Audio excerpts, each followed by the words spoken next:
ভূত, প্রেত, অশরীরী আত্মা, এই শব্দগুলো শুনলে এক একজনের মধ্যে এক একটি প্রতিক্রিয়া দেখা যায়। কেউ এই শব্দটিকে হেসে উড়িয়ে দেয়, আবার কেউ তীব্রভাবে ভয় পায়। কিন্তু কোনোদিন কি ভেবে দেখেছেন যে এই ভূত নিয়ে ইনভেস্টিগেশনও করা যায়, এই ভূত ধরাও যায়? হ্যাঁ, আজ আমি আপনাদের শোনাবো এমন একটি গল্প যিনি কমার্শিয়াল পাইলটের চাকরি ছেড়ে এই গোস্ট হান্টিংয়ে নেমেছিলেন এবং ইনভেস্টিগেশন করার সময় তিনি এক অস্বাভাবিকভাবে মারা যায়। নমস্কার, আমি সুব্রত। গৌরব তিওয়ারি, যার জন্ম 2রা সেপ্টেম্বর 1984। গৌরব তিওয়ারির স্বপ্নটা শুরু হয়েছিল আকাশে ওড়ার স্বপ্ন নিয়ে। তাই তিনি তার স্বপ্ন পূরণ করতে চলে যায় আমেরিকায় এবং তিনি সেখানে পাইলটের চাকরির সিদ্ধান্ত নেয়। প্রথম জীবনে তিনি এসব কিছু বিশ্বাস করতেন না, তিনি ছিলেন এর ঠিক উল্টো। আমেরিকায় আসার পর তিনি ভালোভাবে কমার্শিয়াল পাইলটের চাকরি করতে থাকেন। 2000 দশকে তখন আমেরিকায় কমার্শিয়াল পাইলটের বাজার রমরমা। তিনি নিজেই একটি সাক্ষাৎকারে জানিয়েছিলেন যে তিনি আগে এসব ভূত প্রেত কিছুই বিশ্বাস করতেন না। কিন্তু এখানে প্রশ্ন হলো যে একটা দক্ষ কমার্শিয়াল পাইলট কীভাবে একটা মোস্ট এক্সপেন্সিভ গোস্ট হান্টার হয়ে উঠলো? কি এমন ঘটেছিল তার জীবনে? আমেরিকার একটি রুমে ভাড়ায় থাকতেন তিনি এবং তার বন্ধুরা। এরকম একদিন রাতে যখন সবাই বসে গল্প করছিল, তখন সব অদ্ভুত জিনিস লক্ষ্য করে। যে বাতাসে ফিসফিস করে ভেসে আসে তার কথা বলার শব্দ, দরজায় স্টপার লাগানো সত্ত্বেও দরজাটা হঠাৎ করে বন্ধ হয়ে যাওয়া, এবং ছাদে কার হাঁটার শব্দ।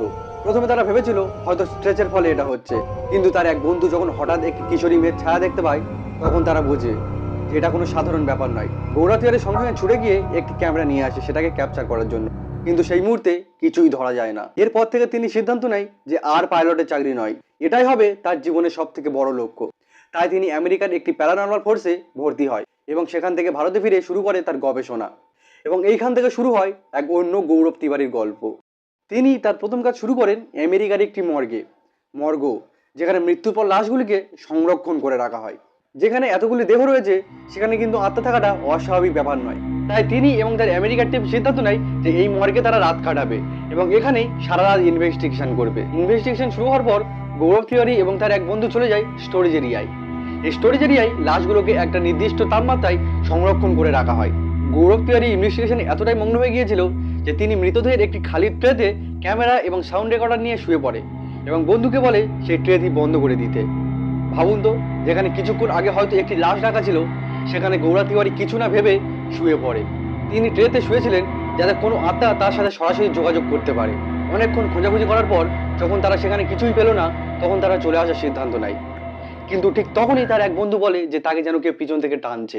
গৌরব তিওয়ারি বলেছিল যে ওই মর্গে এমন কিছু জিনিস ছিল যা জীবিত মানুষের উপস্থিতি একদম পছন্দ করছিল না। এবং তারা যখন এই সাউন্ড রেকর্ডারটা ঘরে নিয়ে শোনে, তখন শুনতে পায় অদ্ভুত কিছু আওয়াজ। এই মর্গের পর তারা চলে যায় আমেরিকার একটি পরিত্যক্ত জেলে, যেটা বহু বছর ধরে বন্ধ ছিল, এবং তারা সেই জেলের মধ্যে প্রবেশ করে। এই ইনভেস্টিগেশনে তাদের সাথে ছিল থার্মাল ক্যামেরা এবং নাইট ভিশন ইকুইপমেন্ট। প্রথম দিকে সব ঠিকঠাক চলছিল, কিন্তু হঠাৎই এমন একটি ঘটনা ঘটে যা সোজাসুজি বিজ্ঞানকে চ্যালেঞ্জ করে দেয়। তাদের ক্যামেরায় ধরা পড়ল জেলের একদম শেষ প্রান্তে কে যেন দাঁড়িয়ে আছে এবং ক্রমশ তাদের দিকে হেঁটে আসছে।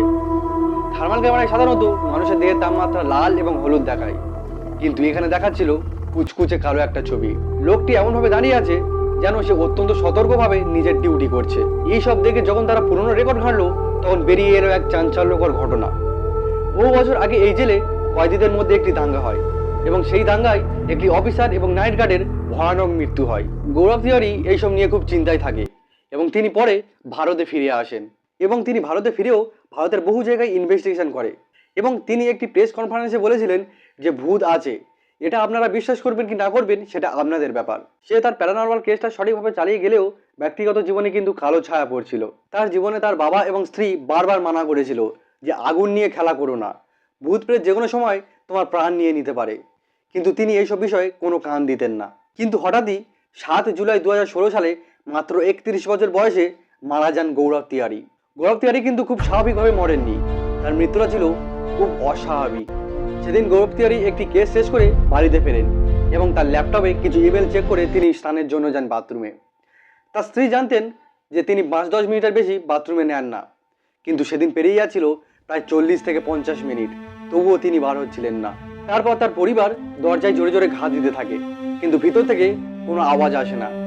তাই তারা সিদ্ধান্ত নেয় দরজা ভেঙে ফেলার, এবং দরজা ভেঙে যখন তারা ভিতরে যায়, তখন তাদের চোখ কপালে উঠে যায়। তারা ভিতরে গিয়ে দেখে যে মেঝেতে মরে পড়ে আছে গৌরব তিওয়ারির লাশ। তারা সঙ্গে সঙ্গে পুলিশের কল করে এবং পুলিশ যখন গৌরব তিওয়ারির লাশটা পোস্টমর্টম করে, তখন তেমন কিছু তথ্য খুঁজে পায় না। তাই তারা এই মৃত্যুটা স্বাভাবিক বলে লিখে দেয়। গৌরব তিওয়ারির স্ত্রী কিন্তু এটা স্বাভাবিক বলে মেনে নেননি। তিনি বলেন, যখন সে বাথরুমে মরে পড়েছিল তার গলায় একটি কালছিটে দাগ থেকেছিল। এটা কিন্তু তার জন্মগত দাগ নয়, না বাথরুমে যাওয়ার আগে এই দাগটি ছিল। তাহলে কি কেউ তাকে খুন করেছে? যদিও খুন করে তাহলে বাথরুমে ঢুকলো কি করে এবং বেরোলো বা কি করে? এবং ফরেন্সিক রিপোর্টে এটি উল্লেখ নেই কেন? তাহলে কি তার মৃত্যু হয়েছে কোনো ভূতের হাতে? চলে গেছেন গৌরব তিওয়ারি, ফেলে গেছেন হাজারো প্রশ্ন, যার উত্তর আমরা হয়তো আর কোনোদিনই পাবো না। গৌরব তিওয়ারির মৃত্যুটা কি স্বাভাবিক? অবশ্যই আপনাদের মতামত এই কমেন্টে আমাদের জানাবেন।